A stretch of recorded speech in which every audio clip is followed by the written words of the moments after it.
Glass Serpent, Chapter 1. Gravity is negotiable. The city breathed beneath them. Miley stood at the edge of the rooftop, tall and still, rain slicking their dirty blonde hair back from their face. Their piercing blue eyes traced the skyline, measuring distance, angle, timing. The kinetic thread system lay quiet beneath their clothes, waiting.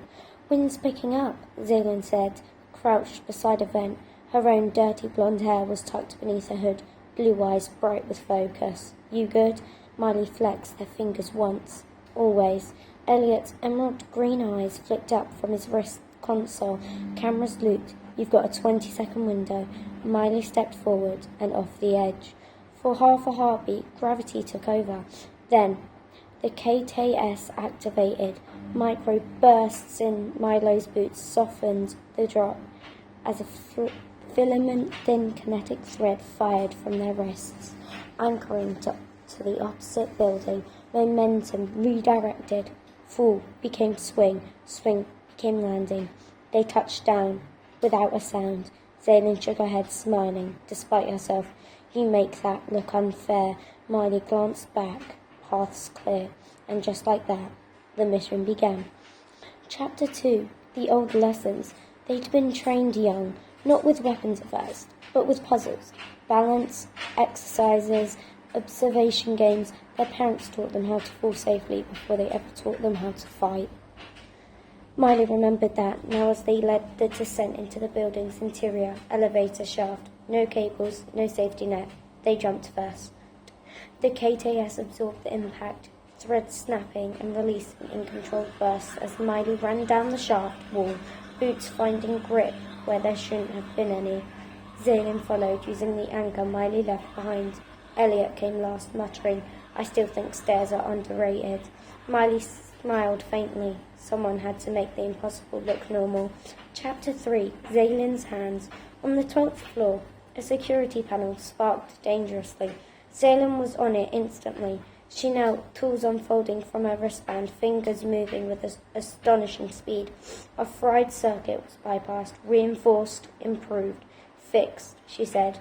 Also made it worse for anyone chasing us. Elliot peeked at the readout. "You turned their own system against them." Zaylin grinned. I get bored just repairing things." Miley watched the hallway while she worked, KTS humming softly, ready to move at the first sign of trouble. This was the rhythm. Elliot saw everything, Zaylin fixed everything, Miley moved everything. Chapter 3. The shape of a plan. The building had a rhythm. Miley felt it the way some people felt music, through pressure changes in the air, through the faint vibrations in the floor beneath their boots. Systems hummed behind walls, elevators rose and fell. Somewhere above them, people moved without knowing how close they were to everything unraveling. Miley paused at the intersection of two corridors, lifting one hand. Zaylin and Elliot stopped instantly. "Foot traffic," Miley murmured. "Two guards."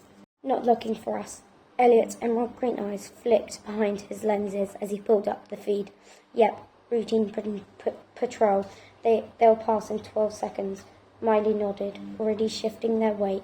The kinetic thread system adjusted with them, redistributing tension along their legs and spine, ready to move the instant they needed to.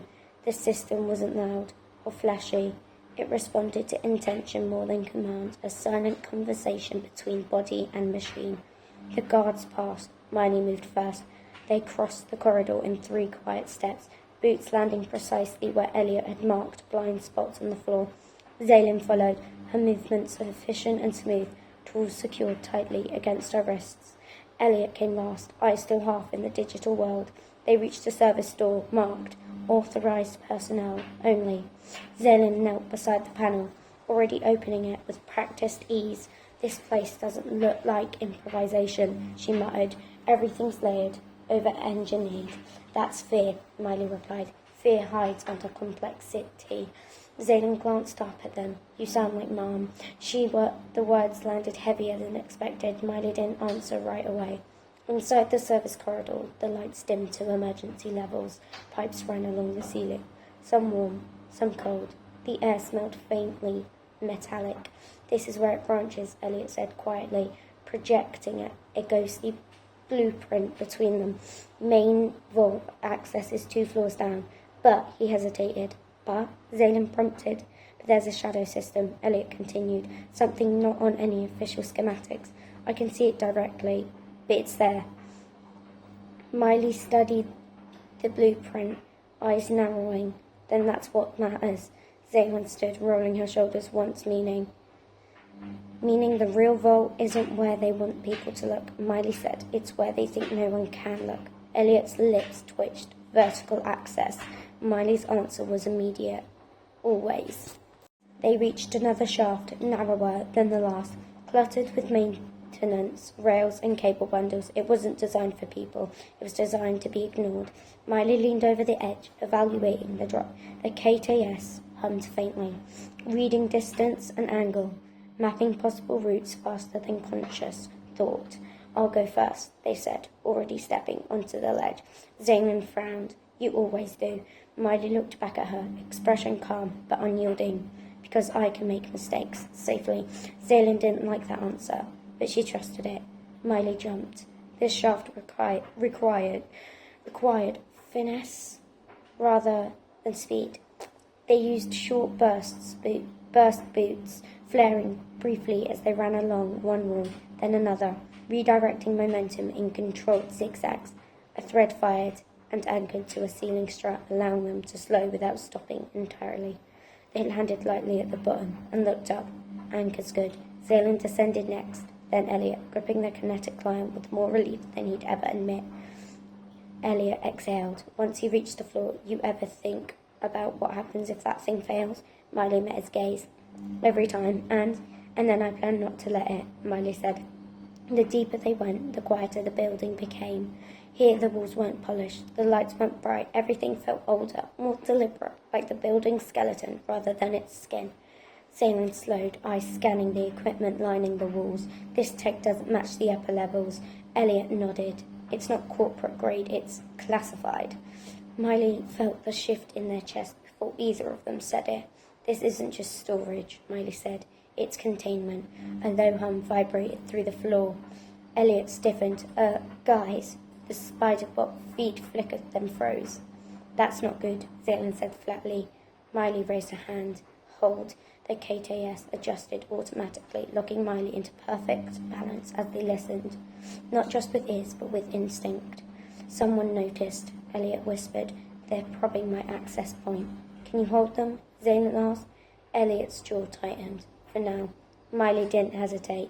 Then we don't give them time. They moved fast. Miley led at a controlled sprint, KTS absorbing shock and redirecting momentum. As they leapt obstacles and slid under exposed beams, Zaylen stayed close, already pulling components from her kit mid-run.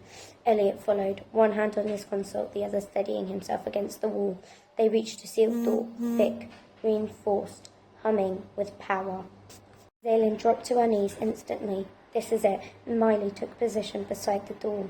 Body angled defensively, eyes scanning the corridor behind them. How long? Miley asked. Zaylen grimaced. Normally, 10 minutes. And now, she smiled tightly, 60 seconds if nothing goes wrong. Elliot swallowed. I'm officially stressed. The hum in the walls grew louder. Miley shifted their stance, KTS tightening along their legs. Then let's make sure nothing goes wrong. As Zaylen worked, sparks flashed briefly. Miley felt it, the sensation they'd learned to trust more than any alarm. They were no longer alone. Footsteps echoed in the corridor. Miley didn't look back. They didn't need to.